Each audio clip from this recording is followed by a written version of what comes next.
Hey guys, Buckskin Dave here. Welcome to Pistol Thursday. So this time I kind of got off the tactical end of pistol, and I'm just I took out my 10 mil. I don't shoot it much anymore because the recoil is kind of hard on my hands. I mean, for practice, I do carry it into the field once in a while when I'm calling, in case a large predator comes in instead of the predator that I'm after. I do have something that's got a little bit of extra power. Of course, you always have your rifle. But anyway, so I took it out today. The 10 millimeter is it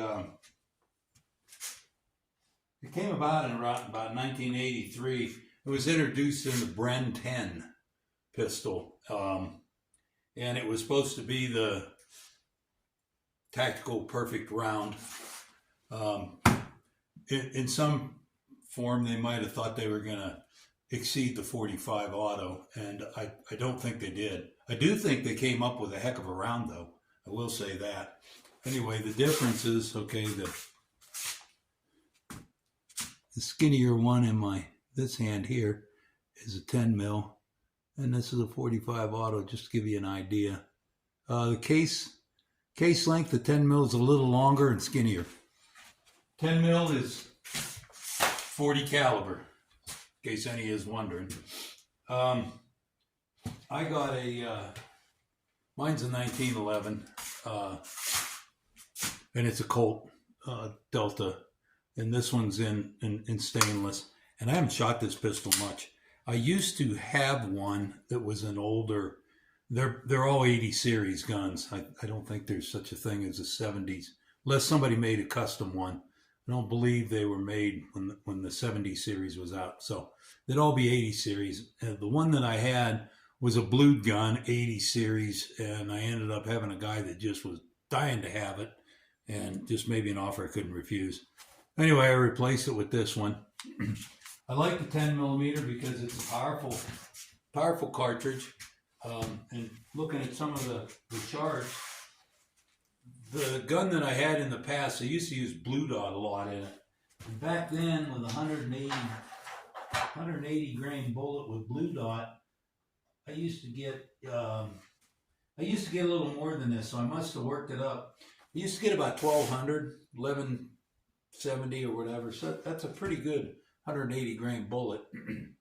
So as you can see, this tactical round, okay, probably is a good round, but it's almost, to me, I think it's too powerful for defensive. I think it'll pass through somebody and be a hazard behind.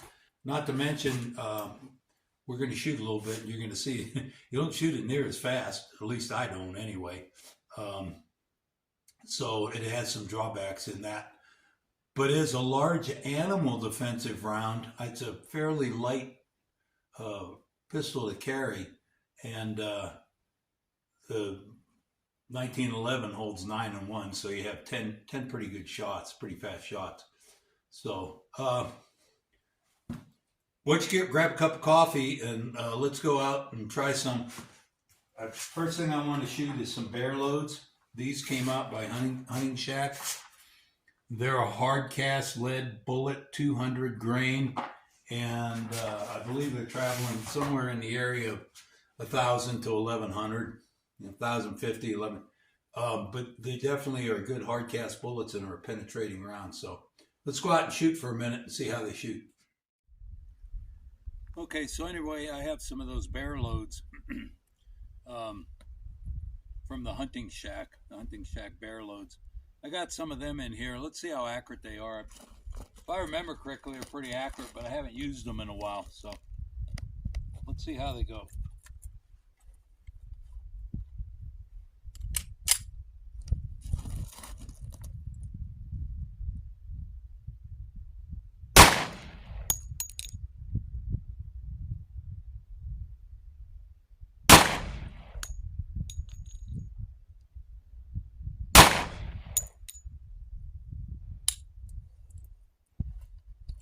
All right, so I don't know if you can see that group. Let's move up and take a look at that group. Okay, so anyway, this A was my aiming point. There's my 3 shots. So It's pretty accurate. That was 6 yards. So anyway, that bear load's pretty good. That's a 200 grain hard cast bullet. I guess it's hard enough that it'll make more penetration. Okay, so I got most of the stuff I'm shooting right now is a factory load. I do reload 10 mil. This one's Blazer. It's just a full metal jacket or a hard cast, or what do you call it? Full copper jacket bullet. It's 180 grains. It's good practice stuff. This isn't going to be a fast shooting gun for me anyway, because it's kind of hard on my hands. There's a bear right there that's like not behaving, okay, or a cat that's not behaving. So this is plenty distance for me to take a shot from. But it's good to practice your accuracy anyway. So let me shoot up. I got some of these practice rounds in there. Let's see how they feel.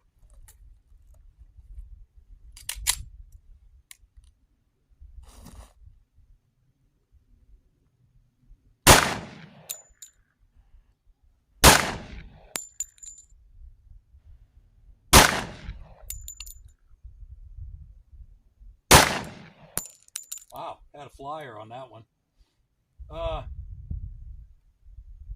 These ones hit, the bear loads hit above my aiming point, just a fraction. These practice ones hit right on my aiming point, so it's the only difference. And then I pulled one off.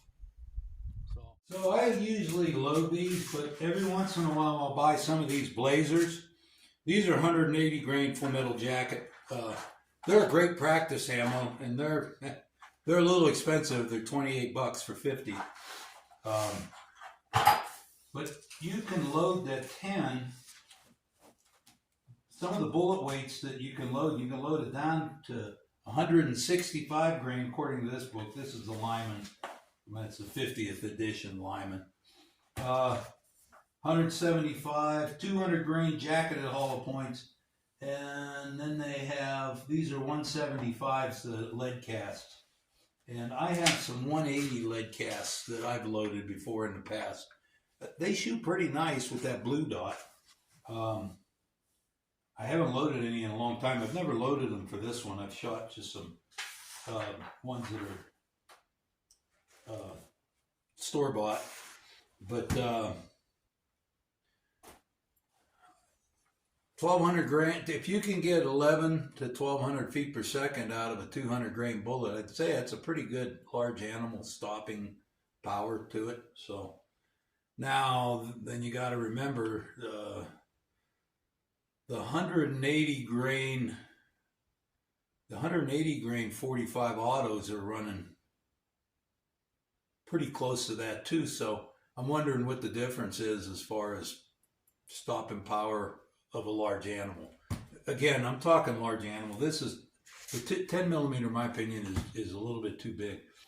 Then you get into the recoil problem. When they first came up with this, the FBI was really interested in it, and they tried to get their guys to shoot them, but they found that the recoil was tough. It was really tough to handle.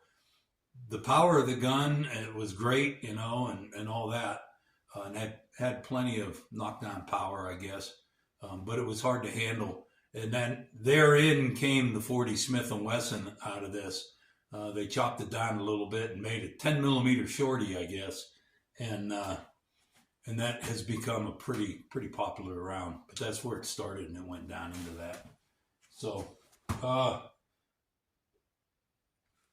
going to shoot a little bit of steel with it, mainly because I can shoot the knockdowns and see if I can hit it twice before it falls. That's generally fast enough to do a double tap anyway on a large animal. And like I say, I'm not hunting with a handgun. I have done that before, but it doesn't interest me anymore, hunting with a handgun. A handgun to me is if I'm calling coyotes and a big cat comes in. Some big predator comes in and decides to get a little pesky or frisky. I got something that's close quarter combat ready. Right, so I'm going to give it a couple of tries on these knockdowns. See if I can hit it twice. Is it before it falls down? And that'll give me an idea whether I got the speed. Plus, you might want to shoot a couple of rounds in a defensive situation with it. So the faster that you can shoot it accurately, I guess, the better you are. So I'll try on the first one. I'll just try to double tap it, and then we'll shoot some more.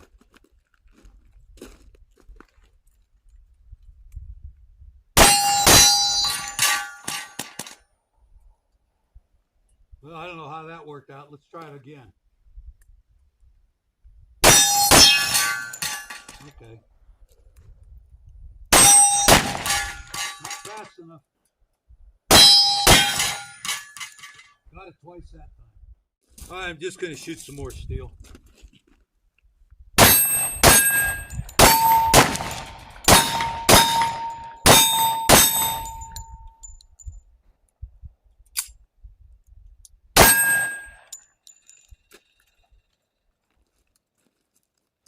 Well, problem is I've had a couple of jams. I put some oil on it. So that's another thing. Whenever you're putting ammunition, these are practice shots. They shouldn't be any trouble. But when you put like heavier bullets or bigger bullets in a gun, you always got to make sure they're not, they're going to feed okay and not bump before they go in and slow up. They just did it on the last one. It could be because of the magazine.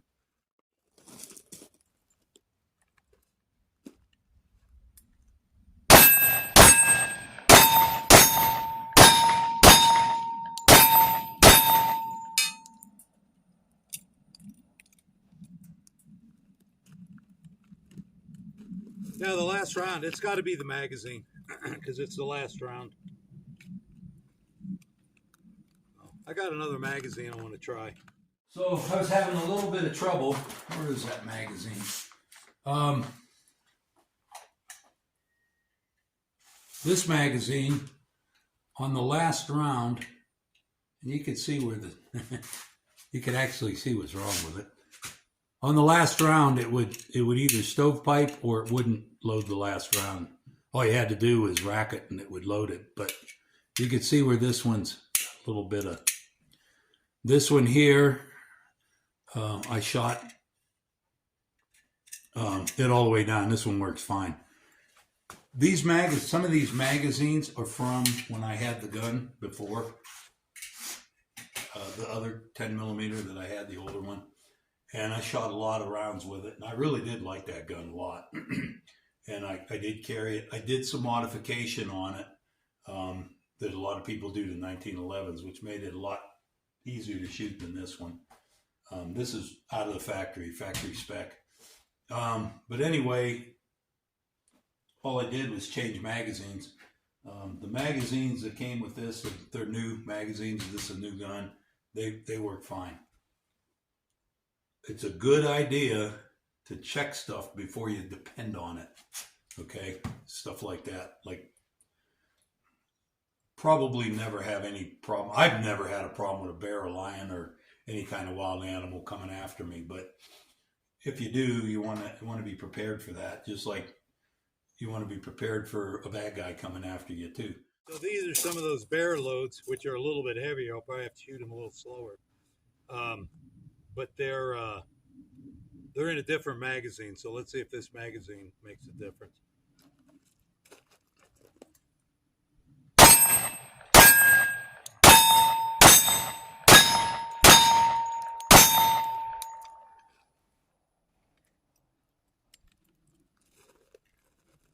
Yeah, I'll get a magazine like that. It's problems. I put an X on it, and I'll use it in practice and all that. But normally I won't care. This one here is shot all the way out. Sometimes the magazines, usually when you have trouble with a semi-auto, the first thing to look to is the magazine, especially a feeding deal. And probably what I need to do is just put another spring in there. Some of these magazines, especially this one and the one that was failing, these are magazines from a 10 millimeter I had a long time ago, a 10 millimeter pistol. So some of them aren't as good. The ones that came with this gun, just recently. They probably work, but I was using these practice ones because sometimes I automatically drop them on the ground and stuff, and I like to do that with practice magazines instead of good ones. So anyway, that's all I got for you this time. I hope you enjoyed a little bit about the 10 millimeter. I'm Buckskin Dave. You guys have a great day. We'll see you next time.